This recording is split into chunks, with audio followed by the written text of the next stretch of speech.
রাজনীতির ময়দানে কাদা ছোড়াছড়ি কিংবা ক্ষমতার লড়াই নতুন কিছু নয়, কিন্তু এবার যা ঘটছে তা এক কথায় নজিরবিহীন, অদ্ভুত এবং অবিশ্বাস্য।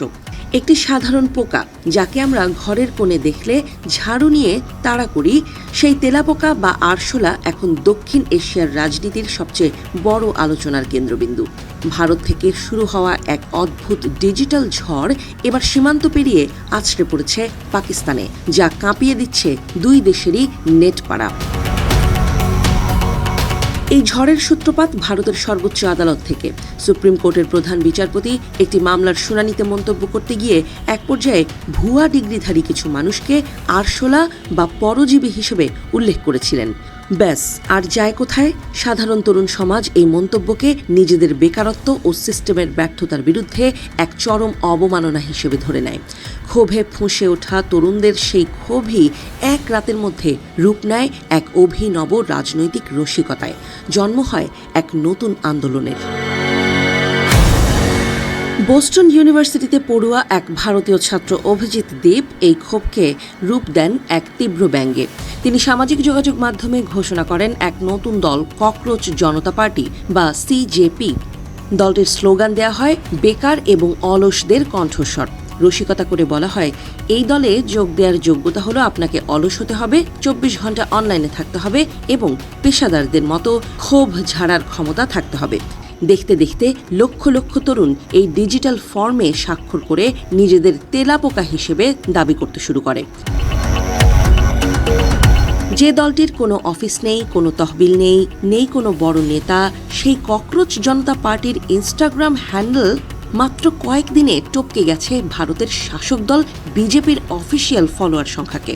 20 মিলিয়নেরও বেশি ফলোয়ার নিয়ে এই আরশোলা বাহিনী এখন নেট দুনিয়ায় এক মহাশক্তিশালী ট্রেন্ড।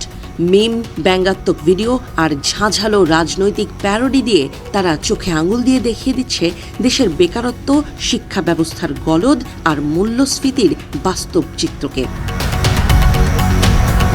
ভারতের এই আরশোলা ঝড় কিন্তু শুধু অনলাইনেই সীমাবদ্ধ থাকেনি।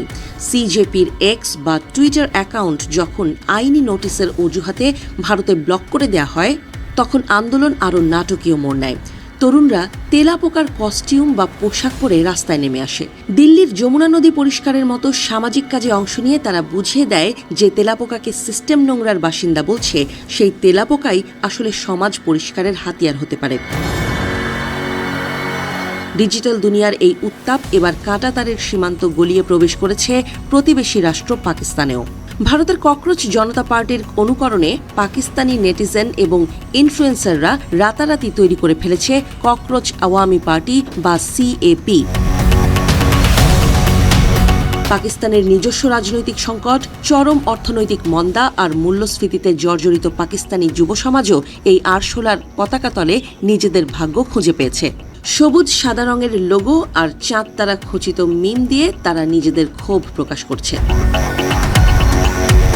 পাকিস্তানের ইনস্টাগ্রাম রিলস এবং টিকটকে এখন রাজত্ব করছে এই ককরোচ আওয়ামী পার্টির প্যারোডি রাজনৈতিক ক্যাম্পেইনগুলো। দুই দেশের সাধারণ মানুষ যেখানে বছরের পর বছর ধরে নানা দ্বন্দ্বে লিপ্ত, সেখানে এই প্রথম একটি অদ্ভুত পোকা দুই দেশের তরুণ সমাজকে একই ভাষার মিম আর ব্যঙ্গে এক সুতোয় বেঁধে ফেলেছে। বিশ্লেষকরা বলছেন, এটি কেবল একটি মিম বা সাময়িক ট্রেন্ড নয়, এটি আসলে দক্ষিণ এশিয়ার তরুণ প্রজন্মের ভেতরে জমে থাকা তীব্র হতাশা আর ক্ষোভের এক অভিনব বহিঃপ্রকাশ। চাকরি নেই, ভবিষ্যৎ অন্ধকার, অথচ সিস্টেম তাদের নিয়ে মশকরা করছে। এই নির্মম বাস্তবতাকে তারা ফিরিয়ে দিচ্ছে তীব্র রসিকতার মাধ্যমে। ভারত থেকে শুরু হয়ে পাকিস্তান জয় করা এই আরশোলা আন্দোলন শেষ পর্যন্ত ব্যঙ্গের গণ্ডি পেরিয়ে সত্যিকারের রাজপথে কোনো বড় পরিবর্তন আনে কিনা এখন সেটাই দেখার বিষয়।